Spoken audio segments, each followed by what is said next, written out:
예수님께서 회당에 찾아가셔서 말씀을 읽으시고 또 그 말씀을 가지고 설교도 하셨습니다.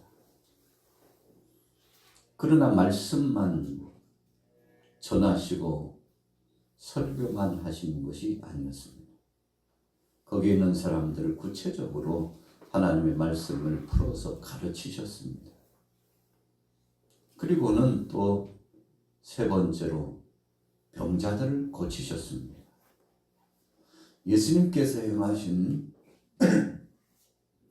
이 3대 사역의 핵심은 살리는 역사입니다.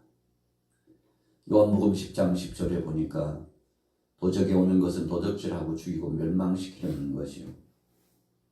그러나 내가 온 것은 양으로 그 꼴을 풍성히 얻게 하고 양떼들을 살리려고 하시는 주님의 뜻임을 가르쳐 주셨습니다. 그래서 예수님은 철저하게 목양자의 목자로서의 사역을 진행하신 겁니다. 맹수대가 와서 양떼들을 늑탈해 가려고 하면 목자들은 자기의 목숨을 던지더라도 그 양떼들을 보호하고 지킵니다. 그래서 예수님에 대해서 요한복음에 선한 목자라고 했습니다. 선한 목자는 양을 위해서 헌신적으로 꼴도 그리고 물도 그 양떼들이 먹을 수 있도록 예수님께서 이 땅에 오신 것은 목양자로서 목자로서의 사역을 진행하러 오셨는데 풍성하게 먹이고 편히 쉬도록 하시기 위해서 하셨는데 그것을 한마디로 표현하면 살리는 역사입니다. 사탄의 목적은 어쩌든지 죽이려고 하는 겁니다. 도적질해가고 빼앗아가려고 하는 겁니다. 오늘 안식일에 예수님께서 회당에 찾으셨는데 거기서 말씀도 전해주시고 또 가르치시고 병자를 고치셨습니다. 왜 그러셨나요? 오늘 본문에 보면 특이점이 있다면 안식일이 매도하셨다고 했습니다. 유대 관습 풍속적인 전통적인 율법주의적인 삶의 사고방식은 안식일에는 손 하나 까딱하지 않는 것이 맞다고 생각했습니다. 사실은 하나님께서 주신 안식일의 의미를 곡해한 거죠. 여러분, 우리가 신앙생활을 하다 보면 생명의 복음, 이 복음 중심으로 하나님의 말씀 중심으로 살아가야 되는데 하나님 말씀 중심의 복음이 아니라 조금 삐딱선을 타가지고 내가 복음이라고 하는 것을 설정합니다. 내가 만든 복음이라 그런 뜻입니다. 하나님의 온전하신 그 말씀의 중심의 본질을 가지고 신앙생활을 하고 그 본질 중심으로 믿음 생활을 해야 되는데 하나님의 말씀을 조금 추가하고 거기다가 내 생각을 추가해가지고 이것을 섞어가지고 자기만의 방식의 신앙의 노선을 만들었다 이겁니다. 이 당시도 마찬가지였습니다.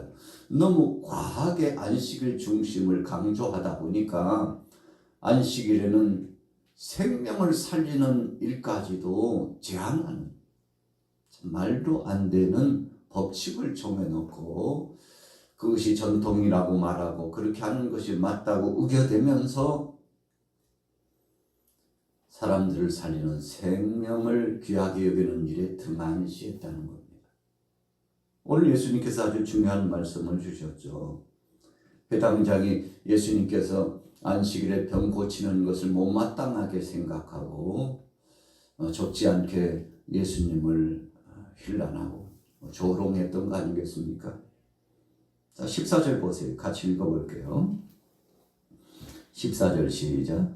회당장이 예수께서 안식일에 병 고치시는 것을 끝내어 무리에게 이르되 일할 날이 엿새가 있으니 그동안에 와서 고침을 받을 것이요 안식일에는 하지 말 것이니라 하거늘 주께서 대답하여 이르시되 외식하는 자들아 너희가 각각 안식일에 자기의 소나 나귀를 외양간에서 풀어내어 이끌고 가서 물을 먹이지 아니하느냐. 그냥 회당장 중심으로 소란스러워졌습니다. 회당 내 분위기가 심상치 않게 돌아갔어요. 예수님께서 그냥 지나쳐서는 안 된다고 생각을 하신 것으로 보여집니다. 그래서 안식일에 병자 치유하는 것은 잘못된 것이라고 조롱을 하고 폄하시키고 시끌벅적하고 이 질서가 확립되지 않고 무질서하고 혼돈하는 거죠. 하나님의 말씀을 잘못 받아들여 가지고 자기 중심적으로 사람들이 이제 어떻게 보면은 인간적인 상식이 진리가 되어버린 겁니다. 그래서 예수님께서 딱 한 말씀 하셨죠. 너희가 소나 양을 이끌고 물가에 가서 물을 먹이지 않더냐? 안식일에 나귀를 이끌고 양을 이끌고 물가에 가서 물을 먹이지 않더냐? 짐승에게 행하는 그 태도에 대해서 말씀하시면서 그러면 사람은 더 귀하지 않느냐? 사람도 그 목숨이 그 영혼과 육체가 피폐함을 당하고 고통당하고 마귀에게 짓눌리고 공격을 받고 있다면 그 영혼을 살리고 회복시키는 것이 맞지 않겠느냐? 왜 나귀에게 물을 먹이느냐? 기진해서 죽기 때문에 그런 것이 아니냐? 오늘 사탄에게 매임받아가지고 18년 동안 고통당하는 바로 이 자를 내가 치유하고 이 사탄을 쫓아내고 몸을 자유케 하고 회복시키고 오늘 해방의 감격을 누리게 하는 것이 마땅히 안식일에 해야 될 것임을, 안식일이라 할지라도 해야 될 것임을 너희가 알지 못하느냐 하고, 여러분 그러니까 잘못된 삶의 방식을 예수님께서 고쳐주시는 겁니다. 그냥 몸만 고쳐주시고 정신만 고쳐주시고 그러는 것이 아니라 삶의 잘못된 태도와 방식도, 인간관계 속에 잘못된 관계에도 다 예수님께서 고쳐주시는 것이라고 보게 되는 거죠. 여러분 그래서 우리는 어떤 때는 상식이 진리가 되고 그래가지고 우리의 습관적인 그 삶이 마치 진리보다도 더 귀한 것이냐 생각하고 하나님의 말씀 밖에서 살 때가 많은데, 오늘 본문이 바로 아주 적절한 그 예라고 할 수 있습니다. 여러분 그래서 말씀 이상으로 넘어가면 안 돼요. 말씀 밖에 있어서도 안 됩니다. 말씀과는 상관없는 것을 가지고 살아서도 안 됩니다. 모든 삶의 중심은 하나님 말씀이 되어야. 이유가 뭔가요? 본질적으로 우리를 지으신 그분이 우리에 대해서 너무나 잘 아시기 때문에 우리에게 딱 맞고 꼭 필요한 것을 공급해 주셨다는 겁니다. 여러분 그래서 하나님께서 우주 만물을 만드실 때 사람을 맨 마지막에 만드셨어요. 그 이유에 대해서 곰곰이 생각해 보면 그 모토와 같은 핵심의 결론은 이런 것입니다. 이 우주 만물은 하나님께서 영광 받으시기 위해서 창조하셨지만 또 한 가지 두 번째 중요한 것은 사람을 위해서 사람 중심으로 창조하신 섭리라는 것입니다. 그래서 이 사람들이 살기에 필요적절한 것을 다 만드신 다음에 마지막에 사람을 만드신 그 이유가 명명백백 있다는 거죠. 여러분 그래서 세상에 어떤 것 귀중하지만 사람보다 귀한 것은 없습니다. 한 생명, 그 한 영혼이 너무 귀한 거예요. 그래서 예수님께서 주신 말씀이 있잖아요. 한 생명이 천하보다도 귀하니라. 이 말씀에 답이 있는 거예요. 어떤 사람은 태양 중심이다, 달 중심이다, 뭐 여타 다른 별 중심이다, 아니다, 아니다, 뭐 산 중심이다, 바다 중심이다, 뭐 이런저런 얘기를 하지만 다 제하고 재정리해서 해석하면 바로 사람 중심으로 하나님께서 천지 만물을 창조하신 겁니다. 여러분, 그래서 사람이 죄를 범하니까 이 만물도 가시와 엉겅퀴를 냈다고 그랬어요.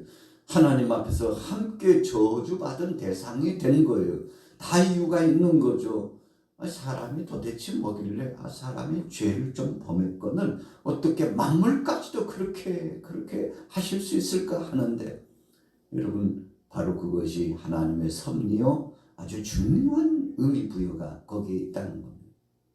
그래서 예수님께서 이 땅에 오셔서 병든 자, 소외당하는 자, 죄인들 찾아다니시면서 그들에게 말씀을 주시고, 한마디로 말하면 따지지도 않고 묻지도 않고 모든 사람들을 대상으로 해서 하나님의 말씀이 이 복음을 전해주시고 살리는 역사를 진행했다는 것입니다. 그래서 요한복음 3장 16절에 하나님의 세상을 이처럼 사랑하사 독생자를 주셨으니 누구든지 저를 믿는 자마다 멸망치 않고 영생을 얻게 하려 하심이라. 여러분, 그래서 진주 같은 핵심적인 성경을 통틀어 말씀하고 있는 주제는 바로 요한복음 3장 16절이라는 것을 알 수 있습니다. 그 속에 다 답이 있어요. 여러분, 오늘 본문에도 예수님께서 11절에 보면요, 이 병색이 대단했습니다. 같이 읽어볼게요. 11절 시작. 18해 동안이나 귀신 들려 앓으며 꼬부라져 조금도 펴지 못하는 한 여자가 있더라. 사람이 몸의 균형이 깨지면 고통스럽습니다. 병원에 찾아가가지고 뭐 여러 과가 있지만 그 중에서도 이 뼈를 보는 척추, 사람의 신체 구조의 중심축이 이 척추에 달려있다고 그러잖아요.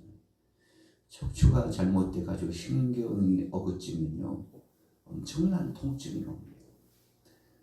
그리고 마비 증세까지 옵니다. 그런데 이것이 그냥 단순하게 찾아오는 것도 있지만 일반적인 병이라고 그러죠.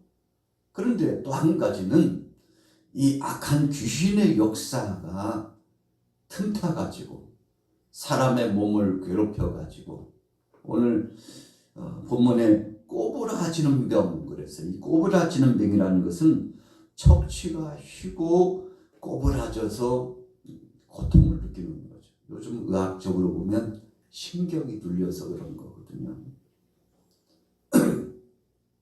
그래서 마비 증세가 오고 통증이 오는데 견딜 수 없습니다. 여러분, 그래서 이 척추 문제가 생기면은 몸이 그렇게 부자연스럽고 고통스럽고 잠을 잘 수가 없고 저리고 시리고 이 통증을 이루 말할 수 없다고 그러지 않습니까?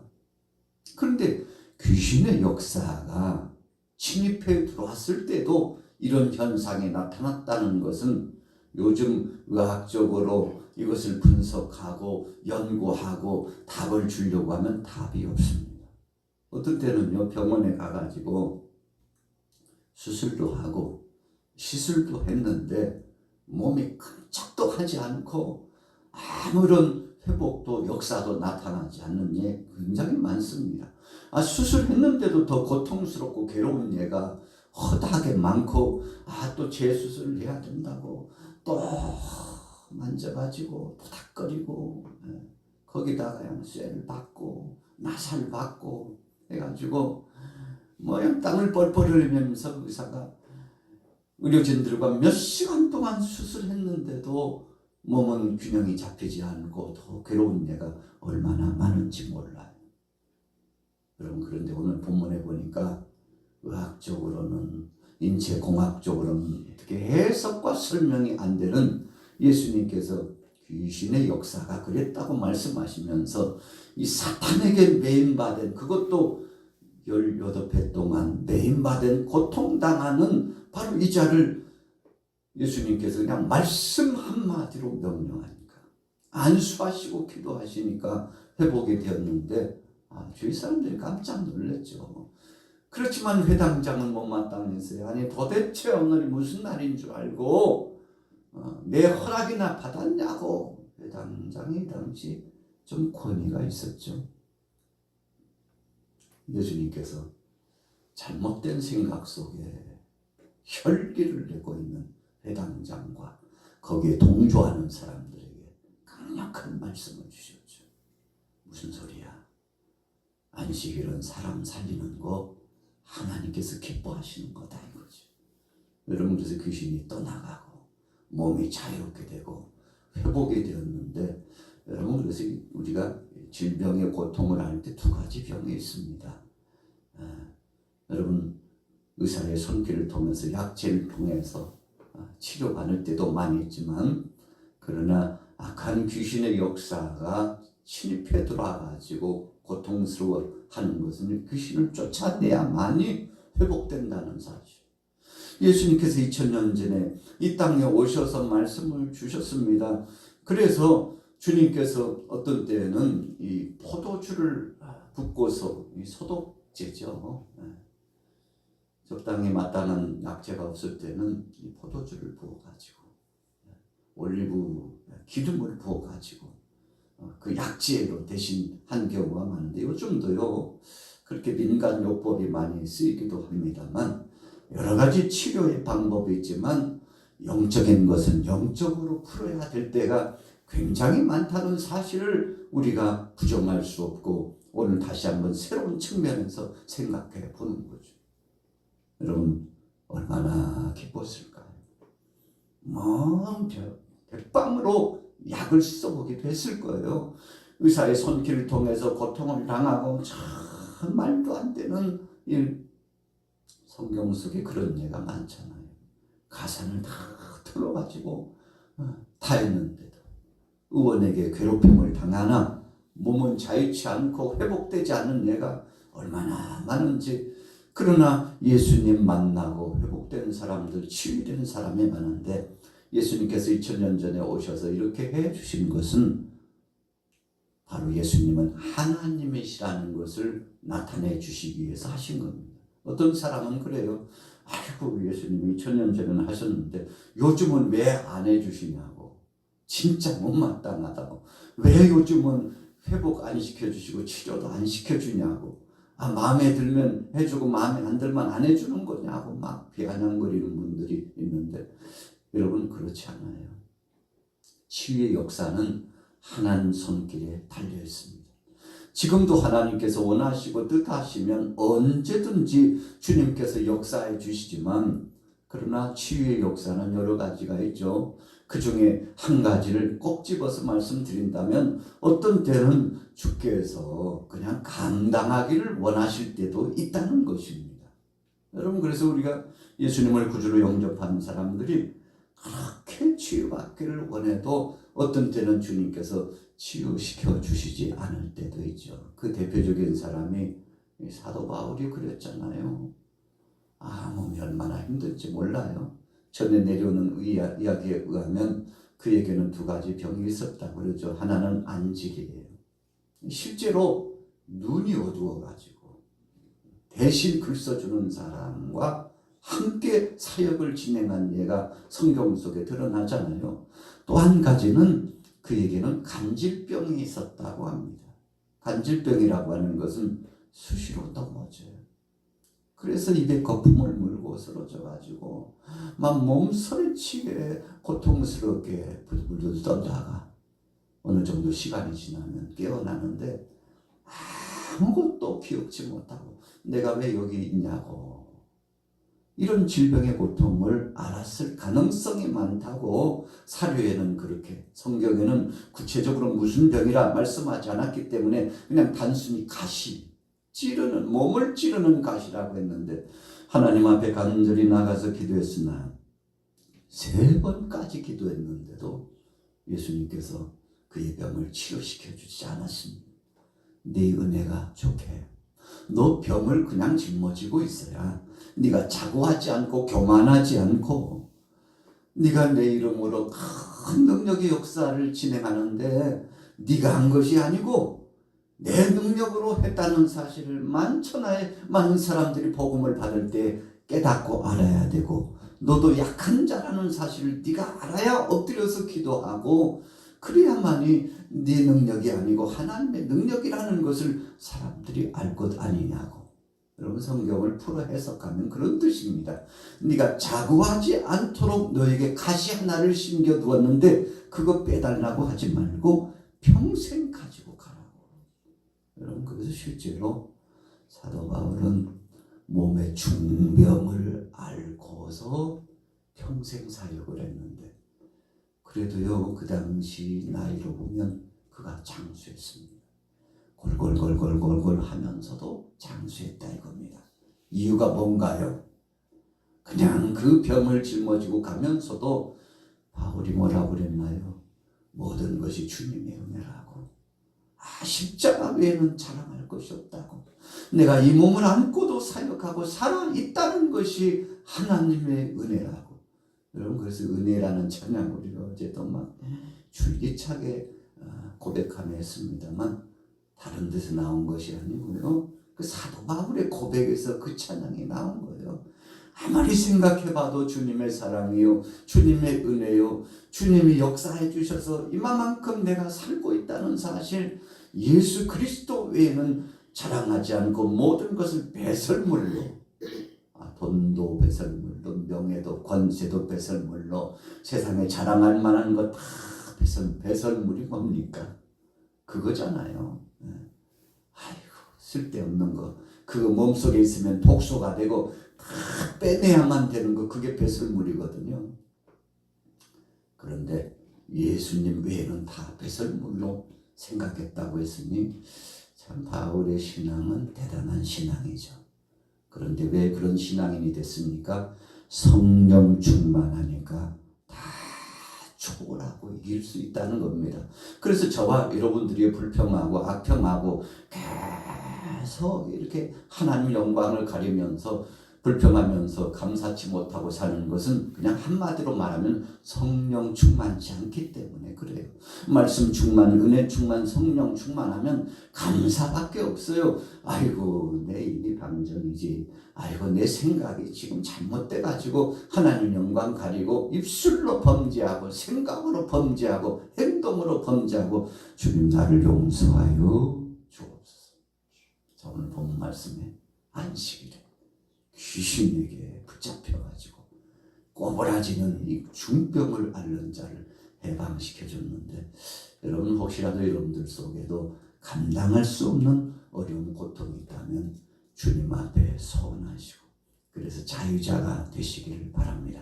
자유자가 됐다는 것은 하나님이 왜 그렇게 하시는지 섭리를 인정하고 고백하는 것이 자유자입니다. 여러분, 그래서 우리가 조건적으로 상황적으로는 정말 감당할 수 없고 이해가 안 되는데 하나님의 은혜를 체험하고 나면 다 받아들여지고 다 감사하고 영광 돌리게 된다는 것입니다. 오늘도 여러분 이렇게 새롭게 출발하는 월요일 아침에 여러분들 속에 이런 하나님의 신지식을 아는 능력이 있어서 세상을 이기고 마귀를 이기고 나 자신에게 도전해오는 모든 유혹을 이기셔서 믿음으로 승리하기를 예수님의 이름으로 축원합니다.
아버지 주여 아버지 우리를 와게 하나님 마옵소서. 함께 하시고 인도하시고 역사하시고 하나님 와 계십니다.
주님으로 영광 주시옵소서.